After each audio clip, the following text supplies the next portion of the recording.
Welcome. Today, we're diving into a topic that touches all of our lives, anger. It's a natural emotion, a powerful signal that something might be wrong. But when it spirals out of control, it can become a destructive force, leading to deep regret, broken relationships, and lasting misunderstandings. Fortunately, the ancient philosophy of Stoicism offers us some powerful and practical strategies to help manage our anger effectively. This isn't about suppressing emotion, but about transforming it. Let's explore 8 practical techniques that can empower you to respond not with fire, but with calmness and clarity. First, practice mindfulness. The Stoics called this Prosoche, or paying attention to one's inner state. When you feel that first spark of anger, the tightened jaw, the racing heart, the flush of heat, that is your crucial moment. Instead of letting the emotion hijack your mind, take a deliberate pause. Inhale deeply through your nose for a count of 4, hold it for 4, and then exhale slowly through your mouth for 6. This simple act of conscious breathing does more than just calm you down. It creates a vital space between the external trigger and your internal reaction. It's in this space that you regain your power. You're no longer a puppet of your emotions. You're an observer, free to choose a more thoughtful, constructive response. Think of it like this: when someone says something insulting, the common reaction is immediate defense.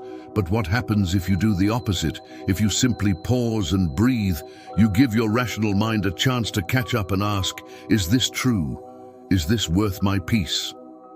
This single technique is the foundation for all others. Next, reflect on the impermanence of life. The Stoics were masters of perspective, constantly reminding themselves of the fleeting nature of all things.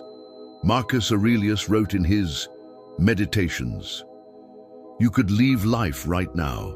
Let that determine what you do and say and think." When you're consumed by anger over a traffic jam, a spilled coffee, or a critical comment, ask yourself, in 1 year, will this matter? In 1 month? Even in 1 day?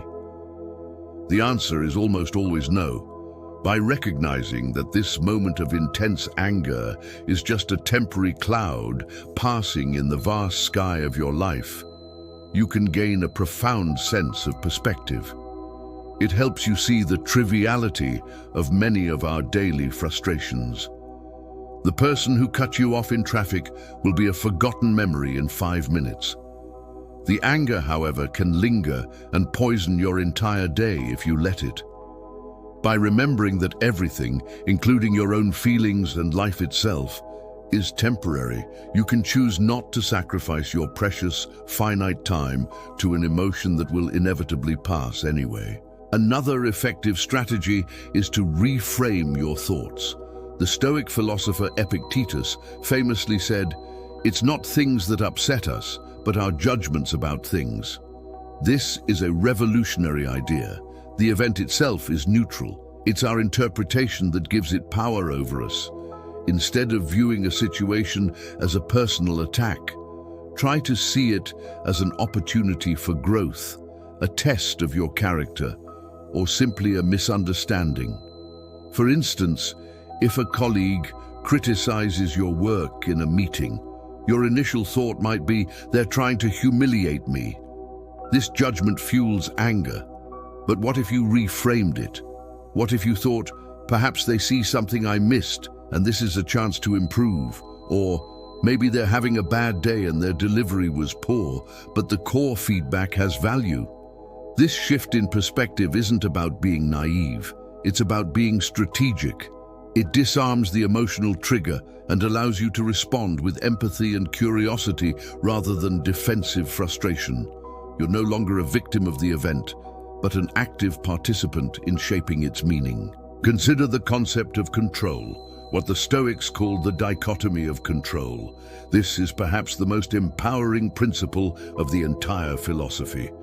It states that some things are within our control and some are not. What is in our control? Our thoughts, our judgments, our actions, and our responses. What is not in our control? Almost everything else. Other people's opinions, their behavior, the weather, the economy, and past events. Anger almost always arises from trying to control what we cannot. We get angry because someone shouldn't have said that, or the traffic should be moving faster. The Stoic approach is to relentlessly focus your energy only on what you can control. You can't control another person's rudeness, but you can control whether you respond with grace or with rage. You can't control the project deadline being moved up, but you can control how you organize your time to meet it. This empowers you to take complete charge of your emotional life. Ask yourself in any frustrating situation, what part of this is in my control? The moment you shift your focus to your own actions, the anger often dissolves, replaced by a sense of purpose and agency. Additionally, practice gratitude. This might seem counterintuitive when you're seeing red, but it's an incredibly powerful antidote to anger. When anger strikes, it narrows your focus onto the one thing that is wrong, making it seem like your entire world is falling apart. Gratitude does the opposite. It broadens your perspective. In that moment of rage, force yourself to pause and mentally list 3 things you are genuinely grateful for. It could be as simple as the roof over your head, the fact that you are healthy, or the memory of a loved one's smile. This simple act shifts your brain's focus from negativity and scarcity to positivity and abundance. It's difficult to remain intensely angry when your mind is filled with appreciation. This isn't about ignoring the problem, it's about recontextualizing it. The problem is still there, but it's now just one small part of a much larger, more positive reality, which drastically reduces its emotional power over you. Engaging in self-reflection is also crucial. The Stoics were proponents of a daily review. After an angry episode or at the end of each day, take a few quiet moments to analyze what triggered your emotions. Don't judge yourself harshly. Instead, approach it with the curiosity of a detective. Ask questions like, what was the precise trigger? What judgment did I make that led to my anger? Was my response helpful or harmful? How could I have responded more wisely? Understanding the root cause of your anger is the key to preventing it in the future. You might discover that you're most irritable when you haven't slept well, or that a specific person's communication style consistently sets you off. This knowledge is power. It allows you to anticipate and prepare for these situations, fostering genuine personal growth and emotional resilience. This isn't about blame.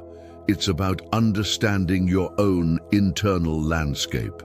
Another Stoic principle is to visualize the worst-case scenario, a practice known as premeditatio malorum, or the premeditation of evils. This sounds morbid, but its effect is surprisingly calming. When you're angry about something, it's often because you're catastrophizing. You're imagining a terrible but vague outcome. The Stoics advise making it specific. If you're furious about a potential job loss, don't just stew in anxiety. Visualize the worst-case scenario in detail. You lose your job. What happens next? You'd have to update your resume, reach out to your network, cut back on expenses, maybe even move. Is it difficult? Yes. Is it an unrecoverable, world-ending disaster? No. By calmly contemplating the worst, you often realize 2 things. First, you would survive it. And second, it's probably not as catastrophic as your anger-fueled imagination makes it seem. This practice strips the event of its terror and diminishes the power of your anger, allowing you to approach the situation with rational problem-solving instead of blind panic. Finally, remember the importance of compassion. The Stoic emperor Marcus Aurelius frequently reminded himself that people do wrong out of ignorance, not malice. They don't see the world as you do. When someone has upset you, try to put yourself in their shoes. even for a moment. Consider their perspective, their struggles, their possible intentions. Perhaps the person who was short with you is dealing with a family crisis. Maybe the driver who cut you off was rushing to the hospital. You don't know their story. By assuming ignorance rather than malice, you can foster empathy. This doesn't mean you excuse their behavior, but it does mean you don't have to carry the burden of personal offense. This understanding can dissolve your anger and replace it with a sense of shared humanity, leading to far more constructive and peaceful interactions. It shifts the dynamic from me versus you to us facing a challenge. Thank you for joining me today as we explored these Stoic strategies for managing anger. Remember, mastering your emotions is a journey, not a destination. It requires consistent practice and self-compassion, but every step you take towards understanding and guiding your emotions is a step towards a more peaceful, resilient, and virtuous life. If you found this helpful, please consider following or subscribing for more insights into practical philosophy. Take care.